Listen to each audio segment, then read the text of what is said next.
Good evening, ladies and gentlemen. As you can see, I'm just now getting off of work. I'm home. Over here, as you can see, I always got my famous Dunkin' Donuts coffee. I'm off tomorrow, so there's some work that I gotta do on the side. So I figured I'd bring one of my guns home. I put out a video, for a lot of different Milwaukee tools that I basically own, but I never really did an individual video or individual videos for basically each tool. But there's some things about some of the equipment that come from the Milwaukee brand, and for what reason, why I like them and why I have them. They perform differently. Each item performs in its own different way for different specifications. It helps me get through my jobs a whole lot much more fast, a whole lot much more quicker. Over here, as you can see, this is your 3/8 stubby with friction ring. And as you notice, I have the Milwaukee protective bolt, and all my guns basically I enlarge pistol grips, as you can see on the handles. Um, this is a 6.0 battery, and as you notice here on the anvil is a 10mm Tekton impact socket. Um, Basically, I own a lot of different impact sockets of all sorts of different brands, from tool truck brands to Tekton to SK to Sunex, Mako. Uh, there's just so many that I basically have, like a lot of videos that I throw up on YouTube. Like, you're only basically seeing certain equipment that I have until I basically get a new storage.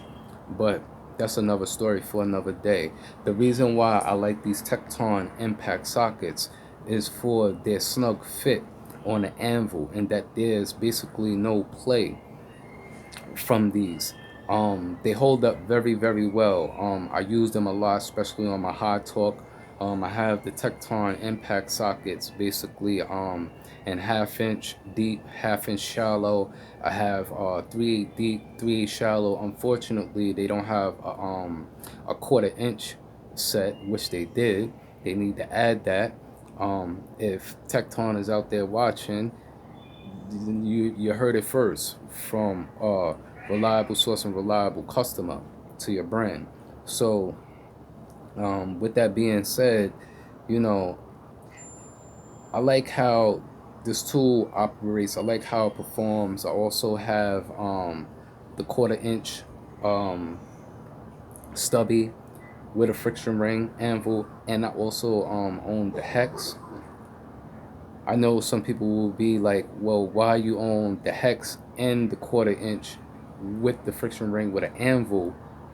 But see, the tool that's actually the hex is a whole lot much more universal than the 1/4 inch with an anvil. It has the quick release chuck.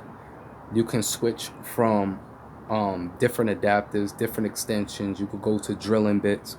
It's not to say that you possibly couldn't do it also with the other stubby with the anvil, but then you would have to switch your adapters and get a adapter with a quick release chuck to it. So in certain situations, I have both tools. Really like how these tools really perform. There's many people out here that basically own these tools, and they use them in all sorts of different fields. Um, as you know, Milwaukee's getting ready to come with the extended reach ratchets, which I'm actually waiting for. I'm also waiting for their 1/2 inch 4 flat sets, socket sets. I basically already have their 1/4 inch 50-piece set, and I have their 56-piece 3/8 set still sitting in the packaging because I'm still waiting for the right storage coming. But there's some other things that I noticed about these tools, especially the 3/8 and the 1/2 inch. I've noticed some people putting out videos showing where they got stuck in the tool was struggling a little bit. I haven't found that with any of the tools basically that I use. Anytime that I've seen something that basically it seemed like it wasn't removing, what I know to do is to, instead of me just thinking of remove it, sometimes I would have to put the tool in forward first, then put it in reverse. And ever since I really realized, there hasn't really been too much that has stopped me from taking it off. They say, you know, when you use extensions on some of these guns, it takes away from the gun a little bit. Just a few days ago, I was in a shop and I had to replace a battery that was basically sitting inside a fender. I forget the name of the car. It was some type of two-door coupe Pontiac. But other techs that were in the shop, they were assuming that, you know, I gotta put the vehicle on a lift and take the wheel off, you know, just to get to the battery. Not for nothing, I basically did the whole car on regular flat surface, and I tore the car down like so fast with a couple of extensions in this gun right here, and took the whole fender off. I think on the oil data, um, they said that it would take like an hour and some change to do the job. I did the job like roughly like within something like 17, 18 minutes. There were some bolts and some fasteners, and I had to open the passenger side door and get through the crack of the door, you know, to get to certain bolts. And I had to lay down and get underneath the car to hit a couple of bolts on the bottom and hit the bolts at the top of the fender. But I tore the car down like really, really fast. Other techs was standing around just watching. They was amazed because I'm basically the only tech in my shop that basically owns these tools. Um, there's another tech in my shop. He owns a couple of snap-on tools, but his snap-on tools don't perform as well as my Milwaukee tools. So I don't know. Most people that are out there, you know what the Milwaukee brand is about and how they stepped up their game.